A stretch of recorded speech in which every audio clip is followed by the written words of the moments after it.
사도행전 27장 13절에서 26절 본문 가지고 폭풍 속에서 깨닫는 인생이라는 제목으로 말씀 전하겠습니다.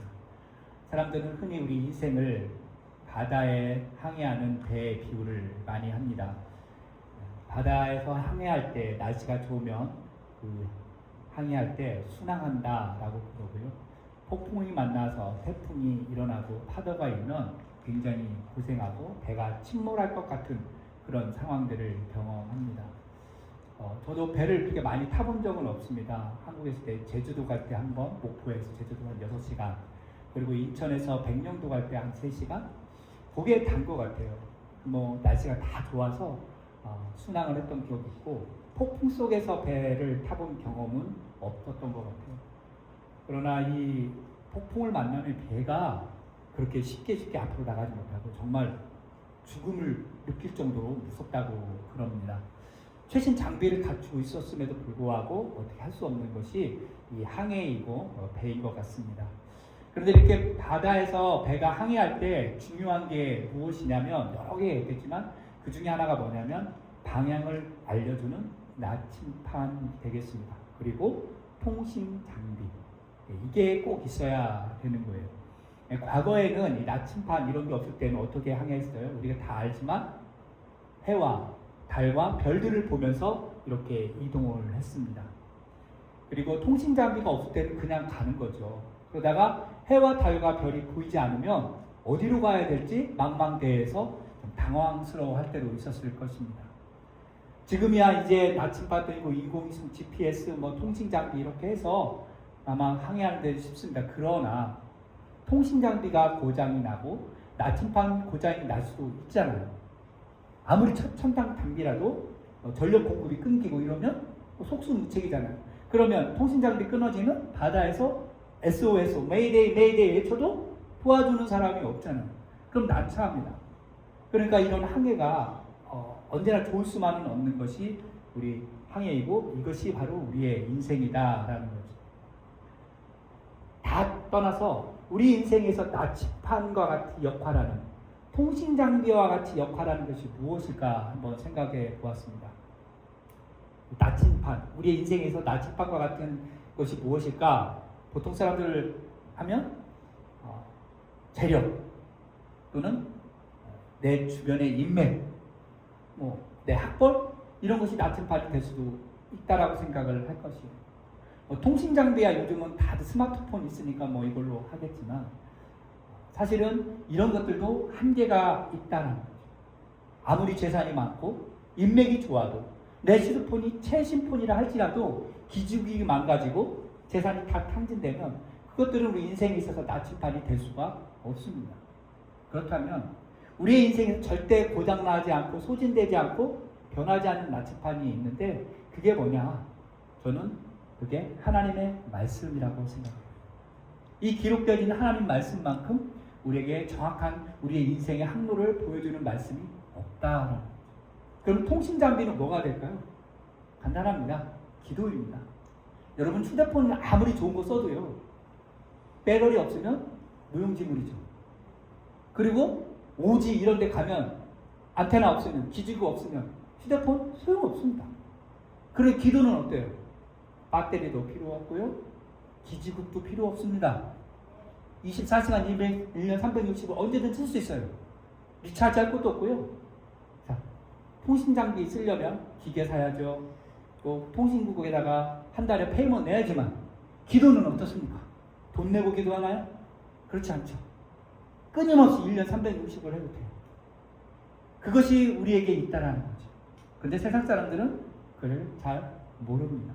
여전히 세상 사람들은 자기의 돈이 사람들이 자기의 나침판인 줄 알고 그렇게 열심히 살아요. 오늘 본문은 여러분 읽어서 알겠지만 폭풍 속에 있는 인생들을 보여줘요. 그 사람들을 보여줘요. 오늘 본문은 바울이 그 일행들과 함께 이제 배를 타고 로마로 가는데 처음에는 순조롭게 출발을 합니다.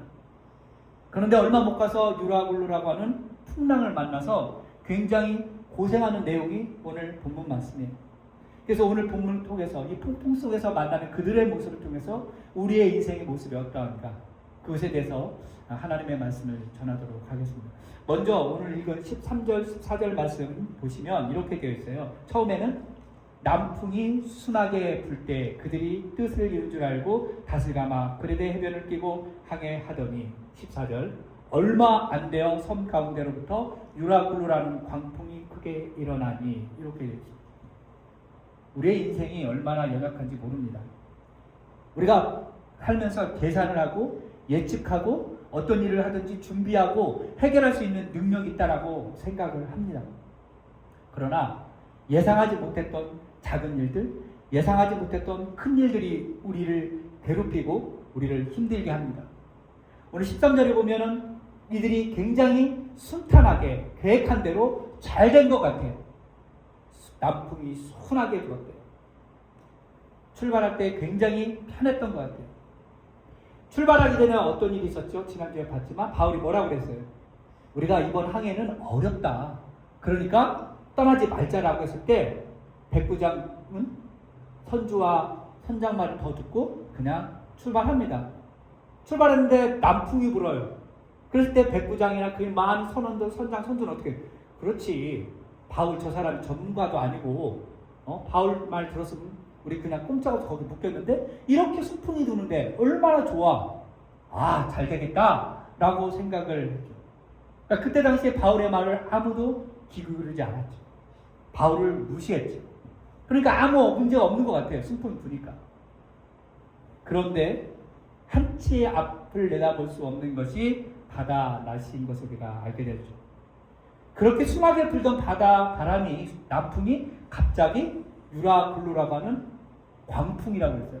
이게 유라굴루라가 이제 우리처럼 뭐 태풍 이름이 아니고 유라굴루라는 말은 북동풍이라는 헬라어 말입니다. 북동에서 불어오는 강한 바람. 이 바람이 갑자기 남쪽에서 오는 바람을 제끼고 배를 치니까 어떻게 됐어요? 그들이 이제 정해진 항로대로 가지 못합니다. 15절에 보면 뭐라고 되어 있어요? 배가 밀려 바람을 맞춰 갈 수 없어 가는 대로 두고 쫓겨 가다가 이렇게 되어 있어요. 남풍이 불어서 순하게 가야 되는 갑자기 북동풍에 강풍이 부니까 거기에 그대로 가는 대로 바람에 역풍을 맞아서 쫓기는 대로 그대로 두었다라는 거죠. 이것이 우리의 인생이라는 거죠. 앞에서도 말씀드렸지만 한치 앞도 내다볼 수 없는 게 우리의 인생입니다. 여러분 지금 뭐 안경을 쓰시든지 안경이 없든지 앞을 이렇게 보면 멀리 보이잖아요. 가시거리가 보이는 데까지. 그런데 우리 인생이 얼마나 단순하냐면요. 여러분 손을 이렇게 한번 딱 가려보세요. 1m 이상 보입니까? 안 보여요. 우리의 인생이 그렇게 연약한 인생이에요. 잘 보는 것 같아도 뭐가 하나 가로막히면 아무것도 볼 수 없는 것이 우리 인생이에요.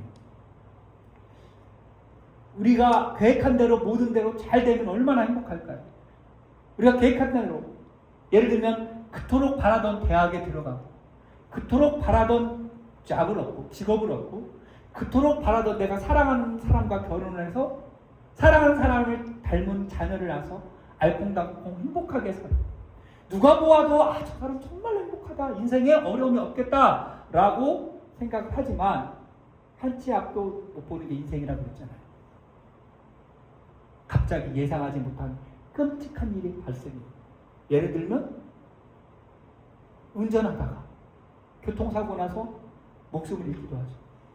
비행기를 타고 가다가 비행기가 추락해서 목숨을 잃기도 합니다. 건강하게 살고 있었는데 갑자기 아파서 병원 갔더니 못 고친다고 암 판정을 받습니다. 이런 일이 얼마나 많은지 몰라요. 내 자녀가 건강하게 지내고 있는데 갑자기 애가 사라지거나 아파요. 심지어 자녀가 먼저 하늘나라 가기도 하잖아요. 이것이 우리의 인생이에요. 내 마음대로 계획할 수 있는 게 아니라는 거죠. 이거는 예수 믿는 사람이나 예수 믿지 않는 사람 똑같아요. 예수 믿는다고 사업이 언제나 잘 되는 거 아니잖아요. 예수 믿는다고 암 걸리지 않는 게 아니잖아요. 여러분 예수 믿는다고 다 잘 되면 예수 안 믿는 사람이 어디 있겠어요? 이거는 예수 믿는 거나 안 믿는 거나 우리의 인생이 한치 앞도 내다볼 수 없는 그런 어려움에 있다는 거죠. 그 오늘 본문에서 말씀한 대로 아까도 말했지만 가는 대로 쫓겨두는 쫓겨가는 것이 우리의 인생. 내가 아무렇게 할 수 없는 것이 인생이에요. 그래서 예수님 없는 인생은 그냥 쫓겨가는 인생이다라는 거예요. 성공의 길로 가는 것 같고 행복의 길로 가는 것 같아도 폭풍을 만나면 그 자리에서 멈추는 것이 우리의 인생이라는 거예요. 내 계획과 내 뜻대로 내 생각대로 되지 않는 것. 세상의 영향과 세상의 환경에 따라서 내 인생이 끌려가는 것이 많은 경우가 있다라는 거죠. 이것이 예수 믿는 사람에서 동일하지만 그럼에도 불구하고 은혜의 말씀이 우리에게 있어요. 그래도 하나님 믿는 사람들은 그렇게 그냥 끌려가지만은 않는다라는 거죠. 잠언 16장 9절의 말씀 보니까 이렇게 되어 있습니다. 사람이 마음으로 자기 길을 할지라도 그 걸음을 인도하시는 이는 여호와이십니다. 내가 계획하고 막 해도 안 될 때가 있어요. 잘 될 때가 있어요. 그러나 그 모든 과정을 하나님이 인도하신다라는 거죠. 이 말씀 우리가 믿고 폭풍 가운데 있어도 한치 앞을 내다볼 수 없는 인생임에도 불구하고 우리가 이 말씀 붙들고 나아가면 그럼에도 희망의 빛이 우리에게 있다라는 거죠. 오늘 본문에서 또 폭풍 속에서 우리에게 주는 말씀은 뭐냐면 포기해야 살 수 있는 인생이라는 거예요. 18절 19절 말씀 보면요 이렇게 되어 있죠. 우리가 풍랑으로 힘이 애쓰다가 이튿날 사공들이 짐을 바다에 풀어버리고 사흘째 되는 날에 배의 기구를 그들의 손으로 내버리니라. 유라굴로 폭풍이 멈출 줄 모르고 계속해서 그 위력을 발휘합니다. 그래서 배에 탄 사람들은 그 풍랑을 헤쳐가려고 무던히도 노력을 해요. 엄청나게 노력을 합니다. 그 말씀에 보면 그게 뭐냐 16절 17절 보면 간신히 거루를 잡아 끌어올리고 줄을 선체에 둘러 감고 연장을 내리고 힘이 애쓰다가 그리고 짐을 바다에 풀어버리고 배의 기구를 버리고 자기들이 그 풍랑 속에서 살아남으려고 배에서 할 수 있는 건 다 해요. 거루를 잡아버리고 끈을 묶고 연장을 내리고 기구를 버리는 일들까지 있어요. 그런 일은 저 경험해 보지 않지만 가끔 영화 이런 데 보면 폭풍 만나면 어떻게 해요? 막 다 바다에다 버려버리잖아요. 왜 그러냐? 배가 가벼워야 그나마 폭풍에서 살아남을 수 있는 확률이 높다라고 그때는 그래요. 그러니까 살아남으려고 다 포기하는 거예요. 지금 여기 이 배가 바울과 제수들만 치는 게 아니고 거기에 군인들도 있고요. 또 본문에 나오지 않지만 그 배가 엄청 컸기 때문에 상선이에요. 뭐냐? 학자들을 말하면 이게 알렉산드리아에서 저쪽 로마로 갈 때 거기에 무역을 할 수 있는 곡식들 이런 것들 싣고 가는 배였다라는 거예요. 그러니까 상인들은 그 곡식을 팔아서 돈을 벌어야 되는데 그것을 다 포기하는 거예요. 자기의 인생을 투자해서 사업하는 모든 것을 지금 포기하는 인생이에요. 왜요? 폭풍에서 살아남아야 되니까. 어떻게든 살아남아야 되니까 지금 다 버리고 포기하는 거예요. 포기해야 살 수 있는 그런 인생이었다라는 거예요. 우리의 모습이 이와 같아요. 우리 가운데 해결할 수 없는 문제들이 있을 때 우리가 최선을 다합니다. 그렇죠? 그래서 해결할 수 있는 방법 중에 우리 인생에서 가장 확실한 게 뭐냐? 보통 사람들은 우리의 문제를 해결할 수 있는 건 돈이면 다 되는 줄 알죠. 어떤 사람이 돈에 대해서 이름을 지었어요. 돈은 모든 것을 살 수 있다. 그러나 천국 티켓은 살 수가 없다. 맞는 말이에요. 그러니까 돈으로 안 되는 일이 이 세상에 없는 것 같아요. 돈으로 권력을 사고, 돈으로 명예를 사고, 집을 사고, 돈으로 병도 고치고 안 되는 겁니다. 그리고 돈만큼 또 중요한 게 뭐냐? 사람이라는 거예요. 내 주변의 사람들, 그 사람들이 인생의 문제를 해결할 수 있다는 거예요. 그래서 문제를 만났을 때 돈으로, 사람으로 해결하려고 하는데 안 되는 것이 더 많다라는 거예요. 그래서 우리가 사실 인생 살아가 보면서 많이 경험해요. 그래서 때로는 돈도 포기해야 될 때가 있고 사람을 포기해야 될 때도 있는 것이 우리의 인생이라는 거예요. 배에 탄 사람들의 그런 노력들. 자기가 할 수 있는 것 최선을 다하고 다 포기했습니다. 얼마나 소중한 것들, 자기의 물건, 그리고 심지어는 배 기구들, 배를 움직일 수 있는 그 기구들마저 포기하는 거예요. 자기 목숨 살기 위해서. 우리가 살아가면서 때때로 이렇게 포기해야 될 것들이 많아요. 아까도 말했지만 돈을 포기할 때도 있고요.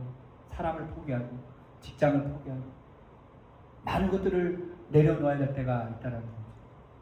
그런데 이게 우리의 인생의 삶뿐만 아니라 영적인 원리도 똑같습니다. 영적으로 우리가 살아가면서 영적인 삶을 살기 위해서 포기해야 될 게 참 많습니다. 내가 즐겨야 하던 오락들, 내 육신의 즐거움을 위해서 쌓았던 육신의 정욕, 안목의 정욕, 이생의 자랑들을 영적인 삶을 위해서 그것들을 내려놔야 되는 거죠. 그리고 정말 중요한 거, 때로는 영적인 삶을 위해서 나 자신을, 나 자아를 포기해야 되는 거예요. 이게 무엇이냐면 나를 십자가에 못 박아야 된다는 거예요. 내 안에 예수님이 살아야 되는 거예요. 예수님이 죽고 내가 살면 영적으로 살아날 수가 없어요. 내가 죽고 예수 그리스도, 그분이 살아야 우리가 살 수 있는 거예요. 그러니까 나의 인생에서 가장 중요한 것들을 예수님을 위해서 포기할 때 내가 살 수 있다는 거죠. 여러분, 지금 내가 영적으로 살기 위해서 내가 우선순위로 포기해야 될 것이 무엇인가? 한번 진지하게 생각해 보십시오. 영적인 삶을 위해서 내가 기도하고 말씀 보고 하나님 찬양하는 것보다 더 우선순위 되는 것이 있습니까? 그것이 SNS, 유튜브, 인터넷, 사람 만나는 거, 스포츠, 관광, 여행, 비즈니스, 이런 것보다 영적인 것에 삶에 있어서 더 앞서가는 것보다 그것이 안 된다는 거예요. 즉 예수님에 대한 우선순위, 그것을 포기하지 않아요. 다른 것 다 포기해도 예수님을 포기해서는 안 된다는 거예요. 그래야 내가 살아가. 배에 있던 모든 사람들이 알았어요. 자기가 로마에 가서 팔아야 할 그 물품들 포기해야 살고, 그 배를 운행했던 사람들은 그 기구를 포기해야 산다는 걸 알았어요. 정말 중요했던 것을 다 포기했어요. 그러나 이것을 다 포기했는데 어땠어요? 우리 성경에 보니까 20절에 뭐라고 나왔어요? 다 포기했는데도 여러 날 동안 해도 별로 보이지 아니하고 큰 풍랑이 그대로 있음에 구원의 여망마저 없어졌더라. 살아남으려고 다 포기했는데 이들은 구원의 여망마저 없어졌다. 이제 끝났구나 라고 하는 것이 인생이었어요. 근데 여기 여러분 보시면 13절부터 20절까지 보면 지금 하루 이틀 3일 더 되죠. 그러죠? 하루 이틀 3일, 오늘 20절에 보면 여러 날 동안 지금 폭풍을 만나고 사람들이 막 난리 나서 살려고 막 물건 던지고 막 폭풍이 일어나는 거예요. 근데 여기에 누구의 모습이 보이지 않아요? 바울의 모습이 보이지 않습니다. 안 그래요? 이 사도행전을 기록한 누가는 여기에 보여요. 왜요? 18절에 우리가 풍랑으로 힘이 애쓰다가, 우리라고 있잖아요. 물론 그 우리 안에는 바울도 있어요. 근데 바울의 모습 보이지 않고 여러 달 동안 바울이 뭐 했다 이런 말이 없고 21절부터 이제 바울이 등장해요. 그러니까 거기 배에 있던 모든 사람들이 이제 다 죽어가고 구원의 여망이 끝났구나라고 했을 때 짜잔 하고 서프라이즈 하고 바울이 등장합니다. 그러면 그 여러 날 동안 바울이 뭐 하고 있었을까요? 물론 여기 보면 우리가 풍랑으로 힘이 애쓰다고 했으니까 바울도 나름대로 도왔을 거예요. 그러나 바울은 거기에서 분명히 기도했을 겁니다.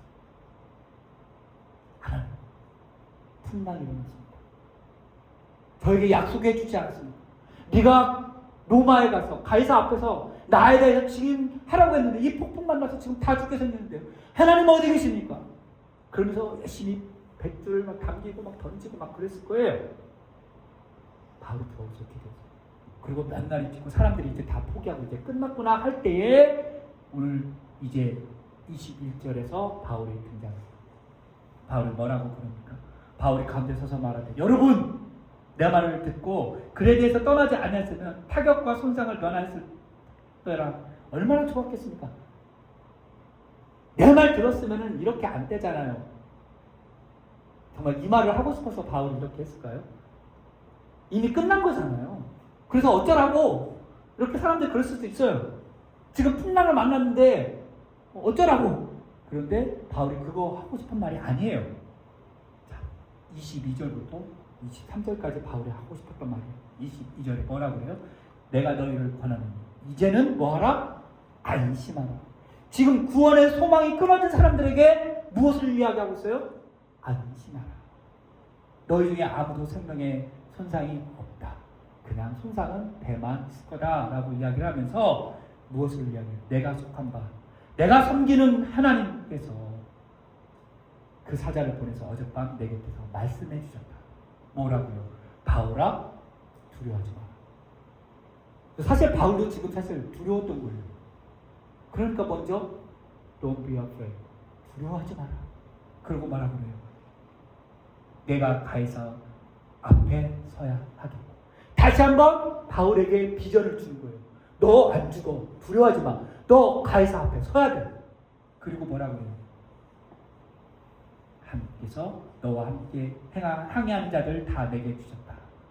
그러면서 마지막 결정타. 그럼 여러분이요 또 뭐라 그래요? 안심하라. 나는 내게 말씀하신 그대로 되리라고 하나님을 믿노라 말하고 있어요. 지금 바울은 뭘 두 번이나 강조해요? 안심하라, 안심하라. 지금 사람들은 두려움에 떨어요. 이제 끝났구나. 내가 물건을 다 버리고 귀중한 거 다 버리고 구원에 이제 여명이 없어서 이제 우리는 죽기만을 바라고 있는데 바울이 안심하라, 안심하라. 바울의 신분은 뭐예요 지금? 죄수입니다. 죄수가 그 상황에 서서 안심하라, 안심하라 이야기합니다.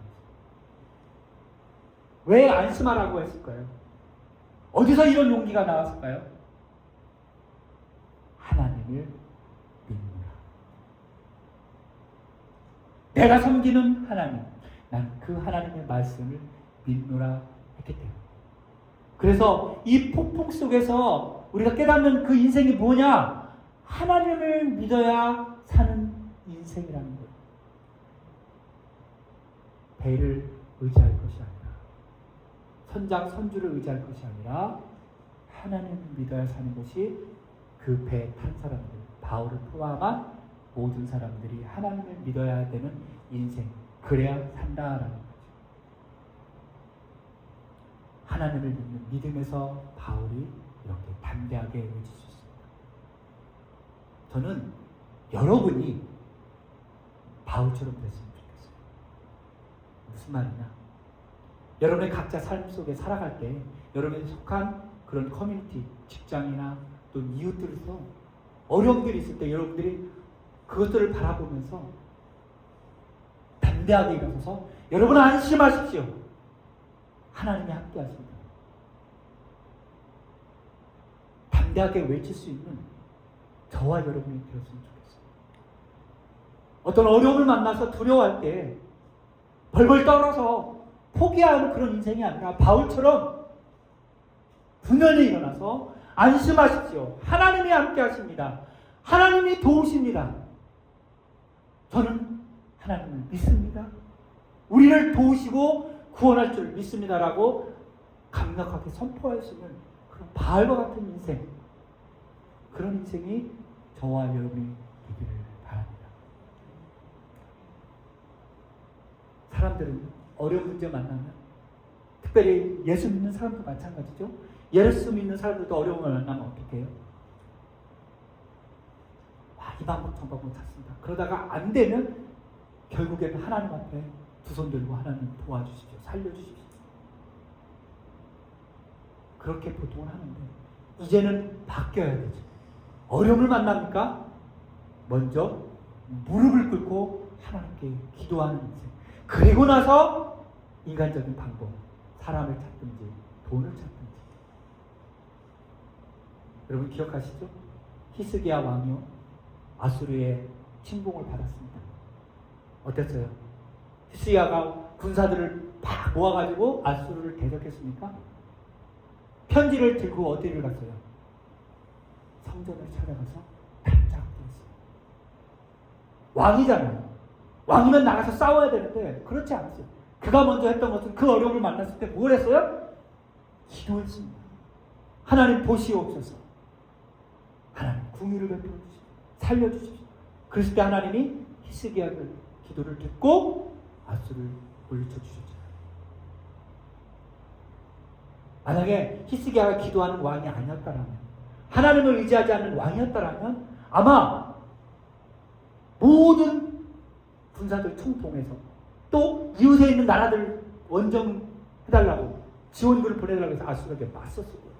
근데 기도하는 히스기야는 하나님 앞에 먼저 나아갔다는 거죠. 그랬더니 하나님의 방법으로 문제를 해결해 주셨어요. 지금 유라굴로 이 광풍을 만난 이 배에 탄 사람들 나름대로 하나님을 몰랐기 때문에 나름대로 살 궁리를 찾고 노력했지만 바울은 알았어요. 그리고 기도했고 하나님의 응답을 받고 안심하라 했습니다. 그리고 그 생명들을 오늘 누구에게 붙여주셨다고요? 바울에게 붙여주셨다 라고 이야기를 합니다. 너와 함께 항해하는 자들을 다 내게 주셨다. 여러분이 분연하게 일어나서 어려울 때에 하나님을 외치고 하나님 믿으시고 하나님이 해결해 주신다라고 외치면 거기에 있는 주변 사람들을 다 여러분에게 붙여주신다라는 것. 그런 인생이 아름다운 축복된 인생이 우리 가운데 있어야 된다는 것. 말씀을 정리합니다. 우리의 인생은 바다에 항해하는 배와 같습니다. 순항할 때도 있죠. 그러나 폭풍 만날 때도 있습니다. 한치 앞을 못 보는 인생이 우리의 인생. 그리고 때로는 포기해야만 살아남는 것이 우리의 인생. 그러나 그런 인생 속에서 붙들어야 될 것은 하나님입니다. 그래서 하나님이 말씀해 주실 때 우리가 안심할 수 있다. 그리고 그렇게 세상에 외칠 수 있다. 이것이 예수 믿는 사람들의 인생이랍니다. 저와 여러분이 오늘 바울과 같이 그런 축복된 인생을 사는 우리가 되기를 주님의 이름으로 축복합니다. 기도하겠습니다.